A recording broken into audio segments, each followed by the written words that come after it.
काबुल में 13 अमरीकी फौजियों को कत्ल करने वाला मोहम्मद शरीफुल्लाह उर्फ जाफर उसको पकड़कर आईएसआई अमेरिका के हवाले कर देती है। अब कहा यह जाता है कि मोहम्मद शरीफुल्लाह को अफगानिस्तान की हदूद में दाखिल होकर आईएसआई ने पकड़ा है और फिर अमेरिका के हवाले कर दिया।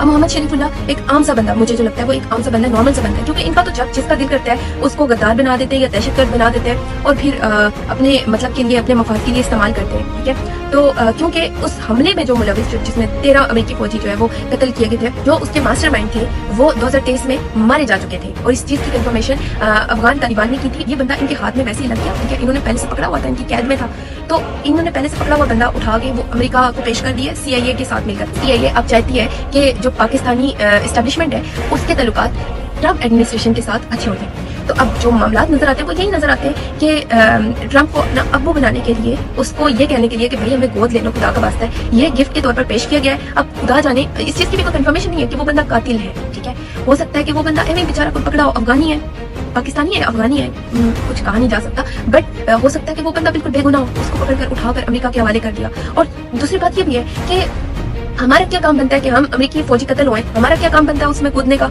हमारा क्या काम बनता है कि हम अफगानिस्तान के साथ जंग छेड़ें, हम अफगानिस्तान के साथ किसी नया किस्म का जो है वो स्टंट करें। ठीक है, हम आपके अपने मुल्क में इतनी दहशतगर्दी है, रोजाना की बुनियाद पर खैबर पख्तूनख्वा और बलूचिस्तान में कितने लोग मारे जाते हैं, कितने दहशतगर्दी के वाकयात होते हैं, कितने बम धमाके होते हैं, ड्रोन अटैक्स होते हैं, ठीक है, खुदकुश हमले होते हैं। क्या एक भी हमले में मुलविस किसी कोई मास्टरमाइंड पकड़ा है? बल्कि जो APS का आपने पकड़ा हुआ था एहसान उल्लाह एहसान, उसको भी वो भी मफरूर हो जाता है आपकी तहवील से। वो कैसे निकल कर जाता है? आज तक वो पकड़ा नहीं जाता, कैसे?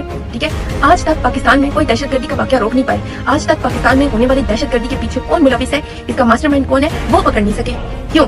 सवाल तो ये बनते हैं ना कि आपका क्या काम बनता है कि आप अमेरिका के 13 फौजी जो है वो कत्ल होते हैं, उनकी जान आपके लिए जरूरी है, लेकिन मासूम रहते हजारों पाकिस्तानियों की जान आपके लिए कीमती नहीं है, उनको पकड़ नहीं पाते। और फिर जब ट्रम्प शुक्रिया अदा करते हैं तो इस चीज पर नाच नाच कर घुंघरू तोड़े जाते हैं, खुशियां मनाई जाती हैं, लुड़ियां डाली जाती हैं और ट्रम्प जीता आ गया, ट्रम्प ने थैंक यू बोल दिया, ट्रम्प ने ये कर दिया। और अर्दली जो वज़ीर आज़म है वो भी ट्वीट करता है, शुक्रिया की ट्वीट करता है फौरन से। ठीक है, तो इसमें खुश होने वाली कौन सी बात है? क्या पाकिस्तान में दहशतगर्दी रोकी आपने कि पाकिस्तान में किसी दहशतगर्दी के वाकये में मुलविस किसी मास्टरमाइंड को पकड़े? नहीं ना, ये तो अमेरिकियों के हवाले से था। तो अमेरिकियों की हमें क्या लगे भाई, हम क्यों किसी की जंग में कूदे? हमारे अपने मुल्क में इतनी दहशतगर्दी है, हमारे अपने मुल्क में इतने दहशतगर्दी के वाकयात होते हैं, वहां पकड़ो ना किसी को, वो उन हमलों में, उन धमाकों में मुलविस किसी को पकड़ो ना, तब हम खुशियां मनाएं कि हाँ भाई ये पकड़ा गया है।